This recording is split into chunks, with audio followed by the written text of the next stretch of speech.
پائے کے شوربے میں ڈبو کر روٹیاں توڑ کر کھاتے ہوئے 6 بزرگوں نے مجھے سمجھایا کہ دوستی کسے کہتے ہیں۔ وہ 3 موٹر سائیکلوں پر آتے، سفید داڑیاں، واسکٹ، شلوار قمیض، شوز پہنے ہوئے، اور عمر ان کی 65 سے 70 یا 60 سے 70 سال کے درمیان ہے، اور بالکل لڑکوں کی طرح وہ موٹر سائیکلیں چلاتے ہوئے آتے، اور میں انہیں حیرت سے دیکھتا کہ اس عمر میں، اور پایا کھانے کے شوقین۔ ایک بڑی مشہور ہمارے علاقے میں پائے کی شاپ ہے، پورے شہر سے لوگ آتے ہیں لائن لگ کے، تھوڑی سی دیر میں وہ پایا ختم ہو جاتا ہے، اور میں ان سے پوچھتا کہ حضرت آپ کہاں سے آئے؟ تو کوئی شہر کے دوسرے کونے کا نام لے رہا ہوتا، کوئی دوسرے کونے کا، تو میں نے کہا صرف پایا کھانے آتے ہیں؟ کہیں گے ہاں یار یہ ہمیں بڑا اچھا لگتا ہے۔ اور میں کافی عرصے سے انہیں نوٹ کر رہا تھا کہ وہ 15 دن میں یا 3 ہفتے میں ایک دفعہ ضرور وہ پایا کھانے وہاں پر اس شاپ پر آتے تھے، اور بالکل لڑکوں کی طرح سے، جیسے کوئی 15 18 20 سال کے لڑکے بچے لڑکپن سے نوجوانی میں قدم رکھنے والے، اس طرح سے ہنسی مذاق، اور ایک دوسرے کو جو ہے نا ٹانگ گھسیٹنا اور ریکارڈ لگانا، اور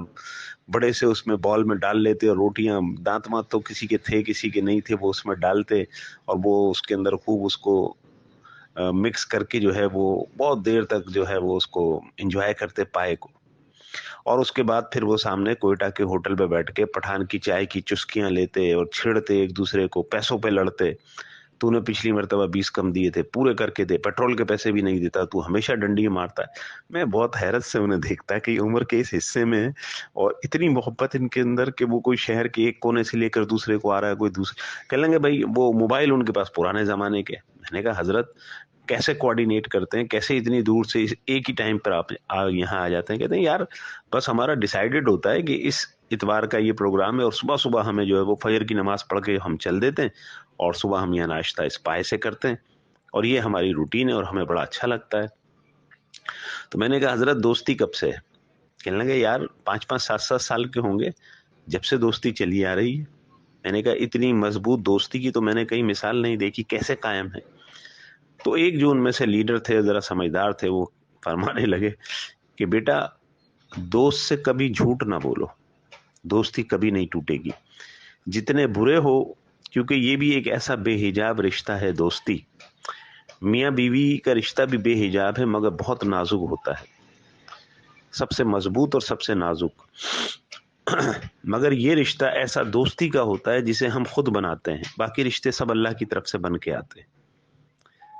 لیکن یہ دوستی ہماری اپنے اختیار کی ہوتی ہے کہ ہم کسے دوست بنائیں اور کس کے دوست بنیں۔ تو اس کی بنیاد دوستی کی جو ہوتی ہے صرف سچ پہ ہوتی ہے۔ ہم ایک دوسرے کے ان رازوں سے واقف ہیں، پوری زندگی ہو گئی قبر میں پیر لٹکے ہوئے، اب تو ہم 6 کے، اور جس دن ایک گیا تو ہم میں سے 5 میں سے کوئی نہیں بچے گا، یہ ہم سمجھتے ہیں، یہ ہم جانتے ہیں، اور بس ہم زندہ اسی بات پر ہیں، اسی دن کے انتظار میں ہیں، نواسے نواسیاں ہیں، پوتے پوتیاں ہیں، وہ بھی ہماری دوستی پر رشک کرتے ہیں کہ جہاں ہم ملتے ہیں تو بس اپنی محفل ہوتی ہے، پھر ہم کسی ساتویں کو اس میں داخل نہیں کرتے، اور بالکل ہم اپنے عمر کے اس خوبصورت ایرا میں چلے جاتے ہیں کہ جہاں پر زندگی جوان ہے اور نوجوانی ہے اور نئی دنیا ہے۔ تو مجھے جو سیکھنے کا ان سے بزرگوں سے موقع ملا کہ سچ جو ہے نا ہمیشہ بولو، اور اپنے دوست سے کبھی جھوٹ نہ بولو، بس یہی ایک بات آپ کی طرف بڑھانی تھی، پھر آپ کی دوستیاں بھی 55 60 70 سال تک چل سکتی ہیں۔ ذرا اپنے ارد گرد نظر ڈالیں، آپ کے دوست بچپن کے کوئی ہیں آپ کے رابطے میں؟